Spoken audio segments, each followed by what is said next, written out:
Salvete discipuli et discipuli, and welcome to Nominative Plurals, Chapter 5 in your Latin course. Today we will be learning how to form the nominative plural in Latin, how to create a plural subject for your sentences. In English, forming a plural noun usually involves adding s to the end of the word. Dogs, cats, boys, girls, although there are other words that form the plural differently, such as women and men, which change their vowel sound in order to become plural. In Latin, we must change the ending of our word to form a plural, and what the ending is depends on the declension of the word. Just like we change the endings of our Latin words to become accusative and be the object in a sentence, or to be ablative, we must also change the ending in order to make our nominative word plural. Notice that I've added to our chart the nominative plural endings for each of our 3 declensions. You may also notice that there is space for each case to receive its own plural ending. Later on in our course, we will be adding the accusative plural, ablative plural, and even the dative singular and plural for each of our declensions.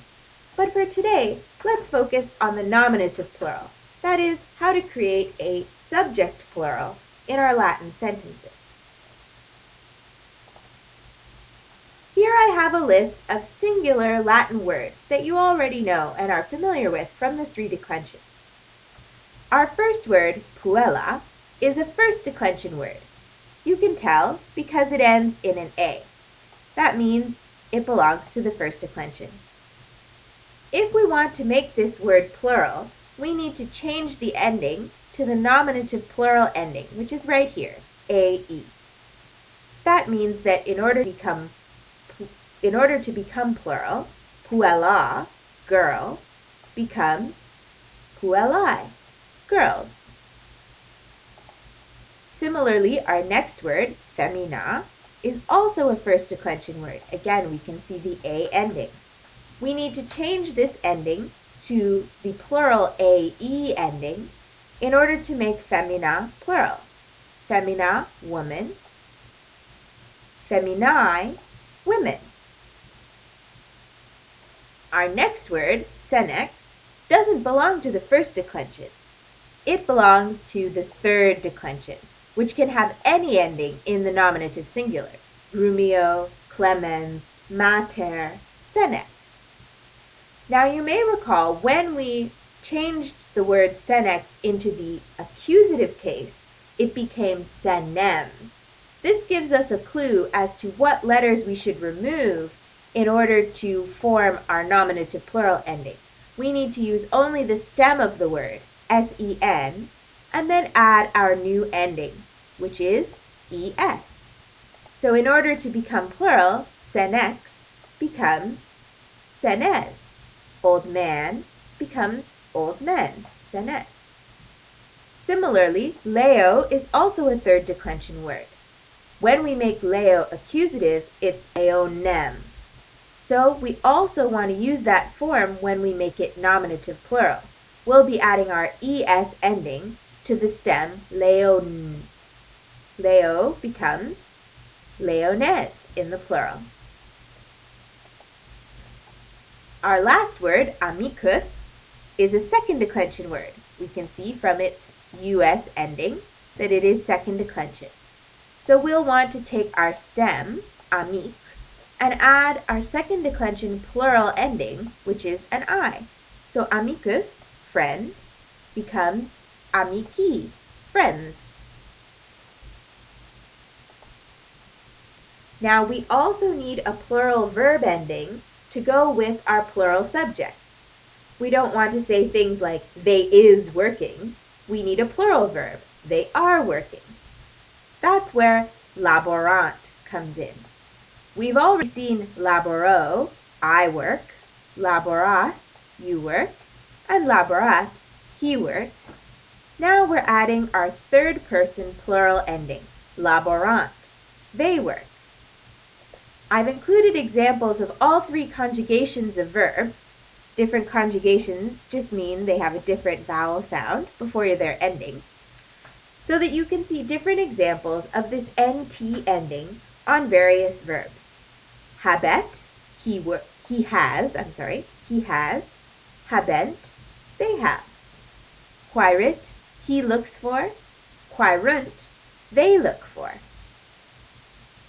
Keep an eye out for this NT ending to help you recognize the plurals. We know the verb to be is irregular, almost always irregular. It looks like this in the plural, sunt, they are. Have a look at this verb to be and try to memorize it because it's one that we're going to see very often. We've already seen a lot of sum, s, and est especially, I am, you are, and he is or she is. Now we'll be noticing sunt, they are, with our nominative plural words. Let's practice with a few example sentences. We can start off with go laboro. We notice already the O ending and also the first person singular pronoun before the verb. This indicates to us that this is a first person sentence. Ego laboro, I work, or I am working. Tu laboras. Here we see the second person pronoun as well as the S ending, which indicates to us this is a second person verb. Tu laboras, you work, or you are working. Rumio laborat. Here we see our T ending, which is third person singular, and we also have a person's name as our subject, Grumio. Grumio laborat, Grumio is working, or Grumio works. In our second row, we see servi laborant. Right away I notice my new NT ending on the verb, and also a second declension plural ending on my subject. Servi laborant, they are working. Slaves, the slaves are working. Servi laborant. Feminae is a first declension plural ending. The women, laborant, are working, or the women work. Senes laborant. Here we see our third declension ending, es for plural, coupled with our plural verb ending, nt. Senes laborant, the old men are working. Have a look at these sentences and see if you can translate them on your own. Take a moment and think about each one. Pause the video if you need a little more time.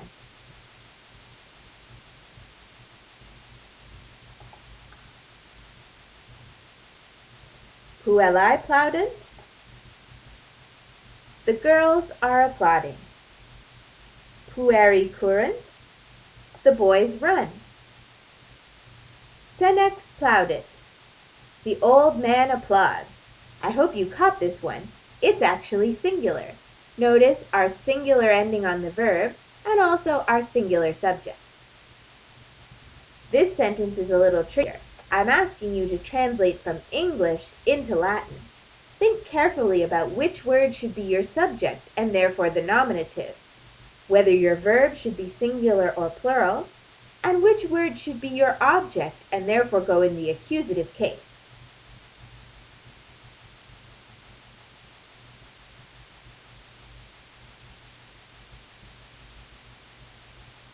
The women is your subject, and notice that it is plural, so our first word should be feminae. Our verb will also be plural in order to match feminae, which means it will have an nt ending. Salutant. Lastly, caecilius is the subject. The women greet whom? Caecilius. Therefore, he should go in the accusative case. Caecilium.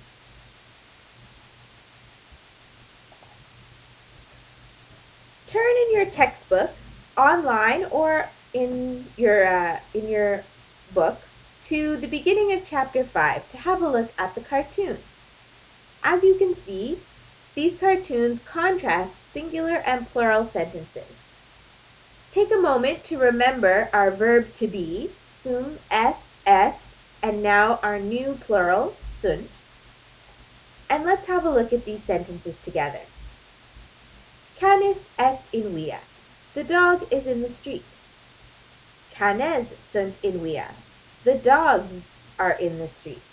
Notice our third declension plural ending es on canes and our plural verb sunt to match our plural subject. Servus est in via. The slave is in the street. Servi sunt in via. The slaves are in the street.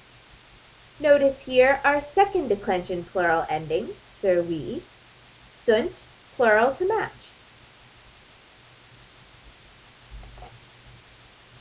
Puella est in via. The girl is in the street. Puellae sunt in via. The girls are in the street. Here we have a first declension plural, puellae, matched with a plural verb, sunt. Have a look at these other sentences on this page and see if you can translate them. Notice your plural verb endings and think about which declension each noun belongs to with its new plural ending.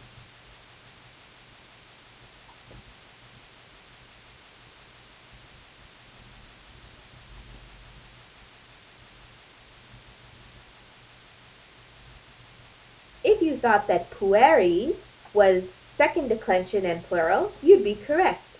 And if you noticed mercatores in cartoon number 10 as a third declension plural, good job. Now we'll move into the theater, which is the setting of our Stage 5 story, in teatro. Spectator in teatro sedet. The spectator is sitting in the theater. Spectatores in teatro sedent. The spectators are sitting in the theater.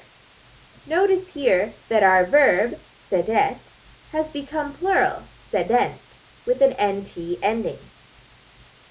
Actor in scaena stat. The actor is standing on stage. Actitores in scaena stant. The actors are standing on stage. Again, you can see the plural nt ending on our verb here, stant. Here are the final cartoons for Chapter 5. Look them over and notice especially the plural verb endings and plural nominatives in these sentences.